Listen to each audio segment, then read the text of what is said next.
Rebecca and I are here today from the IRM's Charities Special Interest Group to discuss risk treatment, monitoring and review, the third in our series of presentations to accompany our Getting Started campaign. So without further ado, let's get started. We'll start by clarifying what we mean by risk treatment. Once you've identified the risks your objectives face, analysed them and evaluated them to decide how important they are, it's time to think about how you're going to treat them. In other words, what you're going to do about them. You need to think whether there is anything you could do to reduce the likelihood of the risk occurring and anything that might reduce its impact on your objectives if it did happen. And we'll look at how you might go about this in a moment. And there's just one thing I'd like to add here, and that's to say that just being aware of risks is not enough to make them go away. You will need to think carefully about whether you need to take any action, and indeed whether it's even possible to take action. Sometimes there'll be things that are outside your control, for example the state of the economy. But although you might not be able to do anything about that, you can think about what you would do if there was another downturn, so that the impact on your objectives is kept to a minimum. In our guides, we've suggested you think about the 4 T's. It's a useful way of thinking about the different ways you might want to handle your risks. So what do the 4 T's stand for, Rebecca? Well, it's quite simple and hopefully quite memorable too. It's treat, tolerate, terminate and transfer. But let me explain what this means in a bit more detail, and we'll start with treat. Now, we've used treatment as the overall term for this part of the risk management process, but here we really do mean taking some action to make the risk better. We're going to operate on the risk if you like, and you'll probably want to treat most risks, but do think carefully before you leap into action. So, for example, you might be worried that your fundraised income won't grow by the levels you need to do the work you've planned. Now, this might be because your charity has a low profile, or it could be that your fundraisers just aren't very good and you'd need to do something very different to address the risk in each of those cases. So what you're saying then, Rebecca, is that we need to think about what would cause the risk to occur before we start to decide how to treat it. That's right, and you also need to think about the specific impact on your objectives too. So if high staff turnover is a cause of you not having the capacity or skills you need for some planned work, a way of reducing the impact that has is to have succession plans in place so there's always someone to step in if someone leaves. And of course a contingency plan is essential for the most severe risks. Knowing what you're going to do if the worst happens will save you an awful lot of time running around like a headless chicken. So let's move on to tolerate. Now this will usually be where you've identified a risk where both the likelihood and impact scores are quite low, and you're prepared to accept or tolerate that level of risk, so you decide to do nothing. Remember, you really don't have to throw the kitchen sink at every risk. Use your resources wisely and focus on the most important risks. But just because you've decided no action is needed now, remember to review the risk regularly, as it could change and you might decide that action is needed after all. So an example might be where you're working on a new project where in the early stages there's quite a lot of uncertainty. You might not know quite how service users are going to react to the project, and you might assume that they'll love it, so you decide against action. But then a chance meeting with some service users suggests that actually you'll need a major communications campaign to win them round. And terminate, I suppose, is the opposite of tolerate. This is where the level of risk you've identified is so high that you just have to stop whatever it is that's creating the risk. So this might be where the risk of harm to service users or staff or volunteers is so high that you just can't live with it. But it might not always be so dramatic.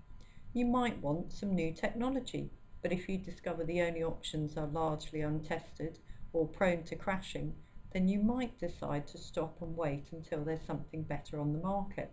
Alternatively, you may want to organise an event, but if you organise it in an area that's prone to flooding and waterlogging, you may not want to hold it in months when there are high rainfall.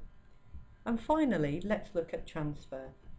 This might not be an option for many risks, but sometimes you will be able to insure against a risk or use contracts to transfer the risk to a third party.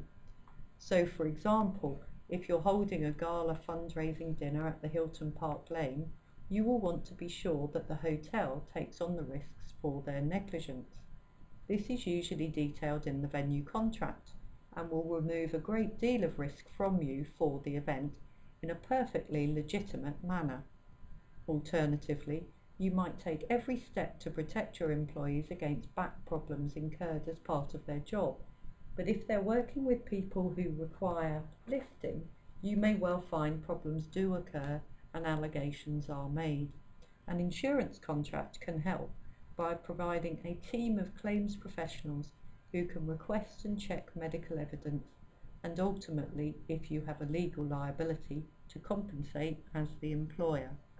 And just one more point here, don't forget to record your planned action on your risk register so you've got a record of what's been decided. And just one word of caution before we move on. It's quite astonishing the number of times I've come across teams who've spent time identifying their risks, deciding what to do about them, but then they file the risk register away and don't bother doing anything. If you sit back and do nothing when that actually wasn't the plan, you might be lucky, the risks might not occur. But if they do, then you might find yourself doing this. Now let's look at monitoring risks. This too is something that can be overlooked, but it's a vital part of the risk management process because risks change and new risks emerge. And you'll need to monitor and review your risks regularly, and we don't just mean once a year. Depending on the nature of your work, risks can change very quickly, so think about that and plan dates for your reviews so they're not forgotten about. And it's also useful to put in place an escalation process, so as new risks or risks change and as that's identified, action can be taken quickly. So what should you look at when you're conducting your risk review? We touched on it when we were talking about tolerating risks, but risks do change. Sometimes your improved knowledge of a situation means a risk appears more or less important. Or it could be that internal changes such as a new strategy or a new CEO or external changes will impact on the risk. Look at each of your risks and consider whether there have been any such changes that might need you to re-evaluate the risk score. And as we've said, over time new risks may emerge. Don't just assume that the risks you thought of when you started your new strategy or project last year will be the only ones you face during its lifetime. Now, if you're in a meeting to discuss the progress of a piece of work, it's a good idea to wrap up that meeting by thinking about whether discussions have highlighted any new risks that should be added to your risk register. And look at the action that's been taken to treat risks. Remember, you're taking that action to either reduce the likelihood of the risk occurring or reduce the impact if it does. So as that action takes effect, you would expect to see the likelihood score coming down. And if you're confident that action taken will reduce the impact of the risk should it occur, then you'd expect to see that score coming down too. But what if it isn't? Well, then it's definitely time to take stock. Don't just blithely carry on with what you're doing if it's not having the effect you expected. Stop it, or maybe do more of it, or less of it, or maybe you should just try something else. Now, some of the projects I've worked with in the past have decided to mount a major communications programme to address the risk of people not being bought into the proposals, and yet the risk score never changed. If that sort of thing happens to you, you really need to ask yourself whether the communications are effective. Why waste time and money doing something that isn't working? And once you've completed your risk review, remember to update the risk register. And our final point on this is make sure you learn from any lessons. There may well be issues that would apply in the future for some pieces of work, so it's important to take on lessons learned. It goes back to Rebecca's example of the communication strategy, and an easy way to do this is to ask yourself and the team 2 questions. 1, what went well? 2, What could have gone better and why? Okay, that's probably 2.5 questions. So that's all for today, but we'll be back soon with the next in our series of presentations. The next one will be on risk communication, a really important aspect of risk management, so do look out for it. Thank you for listening.